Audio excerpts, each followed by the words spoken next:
बच्चों good morning. आज आप लोग को गणित का पहला अध्याय संख्या पद्धति के बारे में पढ़ाने जा रहा हूँ।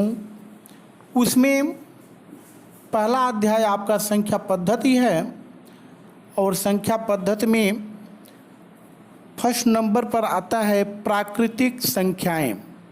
तो बच्चों ध्यान दीजिए, आप पहले भी प्राकृतिक संख्याओं के बारे में बहुत कुछ सीखा होगा। ठीक वही चीज़ आज भी आपको बताना है कि प्राकृतिक संख्याएं कहते किसे हैं। तो ध्यान दीजिए बच्चों, गणना की जाने वाली संख्याएं जो एक से शुरू होकर अनंत तक होती हैं उन्हें हम प्राकृतिक संख्याएं कहते हैं। जैसे 1, 2, 3, 4 या अन्य अनंत तक चाहे जितनी भी संख्याएं आप गणना कर सकते हैं, सब प्राकृतिक संख्याएं होती हैं। तो बच्चों दूसरे टर्न पर आता है संपूर्ण या पूर्ण संख्याएं। अब संपूर्ण या पूर्ण संख्याएं क्या होती हैं?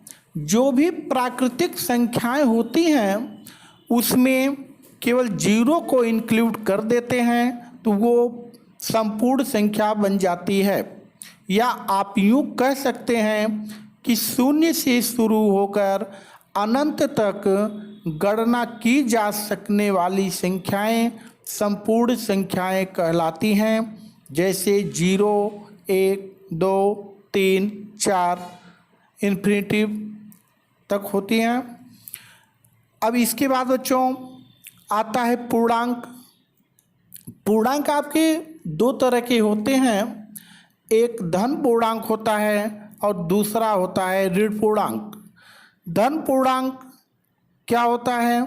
पूर्ण संख्याओं को धनात्मक रूप में प्रयोग करना धन पूर्णांक कहलाता है। जो पूर्ण संख्याओं को अगर हम धन के रूप में प्रयोग करें तो वो धन पूर्णांक होता है। और ऋण पूर्णांक क्या होता है? जब उन्हीं पूर्ण संख्याओं को हम ऋणात्मक रूप में व्यक्त करते हैं तो वह ऋण पूर्णांक कहलाता है। जैसे आपके सामने होगा -1, -2, -3, -4 समान अनंत तक आप जा सकते हैं।